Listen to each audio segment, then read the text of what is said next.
এই গুণী কেবল পুতুল তৈরি করত। সে পুতুল রাজবাড়ির মেয়েদের খেলার জন্য। বছরে বছরে রাজবাড়ির আঙিনায় পুতুলের মেলা বসে। সেই মেলায় সকল কারিগরই এই গুণীকে প্রধান মান দিয়ে এসেছে। যখন তার বয়স হলো প্রায় 4-20, এমন সময় মেলায় এক নতুন কারিগর এলো। তার নাম কিষণলাল। বয়স তার নবীন, নতুন তার কায়দা। যে পুতুল সে গড়ে, তার কিছু গড়ে কিছু গড়ে না, কিছু রং দেয় কিছু বাকি রাখে। মনে হয় পুতুলগুলো যেন ফুরোয়নি, যেন কোনো কালে ফুরিয়ে যাবে না। নবীনের দল বললে লোকটা সাহস দেখিয়েছে। প্রবীণের দল বললে একে বলে সাহস, এ তো স্পর্ধা। কিন্তু নতুন কালের নতুন দাবি। একালের রাজকন্যারা বলে আমাদের এই পুতুল চাই। সাবেক কালের অনুচরেরা বলে আরে ছি। শুনে তাদের জেদ বেড়ে যায়। বুড়োর দোকানে এবার ভিড় নেই। তার ঝাঁকা ভরা পুতুল যেন খেয়ার অপেক্ষায় ঘাটের লোকের মতো ওপারের দিকে তাকিয়ে বসে রইল। 1 বছর যায়, 2 বছর যায়, বুড়োর নাম সবাই ভুলেই গেল। কিষণলাল হলো রাজবাড়ির পুতুল হাটের সর্দার। বুড়োর মন ভাঙল। বুড়োর দিনও চলে না। শেষকালে তার মেয়ে এসে তাকে বললে তুমি আমার বাড়িতে এসো। জামাই বললে খাও দাও আরাম করো, আর সবজির ক্ষেত থেকে গরু বাছুর খেদিয়ে রাখো। বুড়োর মেয়ে থাকে অষ্টপ্রহর ঘরকরনার কাজে। তার জামাই করে মাটির প্রদীপ আর নৌকো বোঝাই করে শহরে নিয়ে যায়। নতুন কাল এসেছে সে কথা বুড়ো বোঝে না। তেমনই সে বোঝে না যে তার নাতনির বয়স হয়েছে 16। যেখানে গাছতলায় বসে বুড়ো ক্ষেত আগলায় আর ক্ষণে ক্ষণে ঘুমে ঢলে পড়ে, সেখানে নাতনি গিয়ে তার গলা জড়িয়ে ধরে। বুড়োর বুকের হাড়গুলো পর্যন্ত খুশি হয়ে ওঠে। সে বলে কি দাদি, কি চাই? নাতনি বলে আমাকে পুতুল গড়িয়ে দাও, আমি খেলবো। বুড়ো বলে আরে ভাই, আমার পুতুল তোর পছন্দ হবে কেন? নাতনি বলে তোমার চেয়ে ভালো পুতুল কে গড়ে শুনি?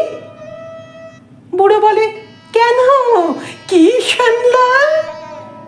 নাতনি বলে ইস, কিষণলালের সাধ্যি। দুজনের এই কথা কাটাকাটি কতবার হয়েছে, বারে বারে একই কথা। তারপরে বুড়ো তার ঝুলি থেকে মাল মশলা বের করে, চোখে মস্ত গোল চশমাটা আঁটে। নাতনিকে বলে কিন্তু দাদি, ভুট্টা যে কাকে খেয়ে যাবে? নাতনি বলে দাদা, আমি কাক তাড়াবো। বেলা বয়ে যায়। দূরে ইদারা থেকে বলদে জল টানে, তার শব্দ আসে। নাতনি কাক তাড়ায়, বুড়ো বসে বসে পুতুল করে। বুড়োর সকলের চেয়ে ভয় তার মেয়েকে। সেই গিন্নির শাসন বড় কড়া। তার সংসারে সবাই থাকে সাবধানে। বুড়ো আজ এক মনে পুতুল গড়তে বসেছে। হুঁশ হলো না, পিছন থেকে তার মেয়ে ঘন ঘন হাত দুলিয়ে আসছে। কাছে এসে যখন সে ডাক দিলে, তখন চশমাটা চোখ থেকে খুলে নিয়ে অবোধ ছেলের মতো তাকিয়ে রইল। মেয়ে বললে দুধ দোয়া পরে থাক, আর তুমি সুভদ্রাকে নিয়ে বেলা বইয়ে দাও। অত বড় মেয়ে, ওর কি পুতুল খেলার বয়স? বুড়ো তাড়াতাড়ি বলে উঠল সুভদ্রা খেলবে কেন? এ পুতুল রাজবাড়িতে বেচবো। আমার দাদির যেদিন বর আসবে সেদিন তো ওর গলায় মোহরের মালা পরাতে হবে। আমি তাই টাকা জমাতে চাই। মেয়ে বিরক্ত হয়ে বললে, রাজবাড়িতে এ পুতুল কিনবে কে?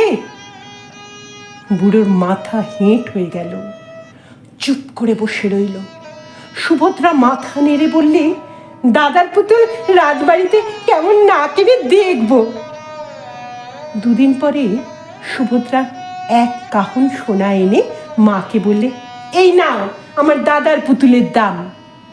মা বললে, কোথায় পেলি? মেয়ে বললে, রাজপুরীতে গিয়ে বেচে এসেছি। বুড়ো হাসতে হাসতে বললে, দাদি, তবু তো তোর দাদা এখন চোখে ভালো দেখে না, তার হাত কেঁপে যায়। মা খুশি হয়ে বললে, এমনই 16টা মোহর হলেই তো সুভদ্রার গলার হার হবে। বুড়ো বললে, তার আর ভাবনা কি? সুভদ্রা বুড়োর গলা জড়িয়ে ধরে বললে, দাদা ভাই, আমার বরের জন্য তো ভাবনা নেই। বুড়ো হাসতে লাগলো আর চোখ থেকে এক ফোঁটা জল মুছে ফেললে। বুড়োর যৌবন যেন ফিরে এলো। সে গাছের তলায় বসে পুতুল গড়ে আর সুভদ্রা কাক তাড়ায়, আর দূরে ইঁদারায় বলদে ক্যাঁ কোঁ করে জল টানে। একে একে 16টা মোহর গাঁথা হলো, হার পূর্ণ হয়ে উঠল। মা বললে, এখন বর এলেই হয়। সুভদ্রা বুড়োর কানে কানে বললে, দাদা ভাই, বর ঠিক আছে। দাদা বললে, বল তো দাদি, কোথায় পেলি বর? সুভদ্রা বললে, যেদিন রাজপুরীতে গেলে দাঁড়ি বললে, কি চাও? আমি বললাম, রাজকন্যাদের কাছে পুতুল বেচতে চাই। সে বললে, এ পুতুল এখনকার দিনে চলবে না বলে আমাকে ফিরিয়ে দিলে। একজন মানুষ আমার কান্না দেখে বললে, দাও তো, ওই পুতুলের একটু সাজ ফিরিয়ে দিই, বিক্রি হয়ে যাবে। সেই মানুষটিকে তুমি যদি পছন্দ করো দাদা, তাহলে আমি তার গলায় মালা দিই। বুড়ো জিজ্ঞাসা করলে, সে আছে কোথায়? নাতনি বললে, ওই যে বাইরে পিয়াল গাছের তলায়। বর এলো ঘরের মধ্যে। বুড়ো বললে, এই যে কিষানলাল।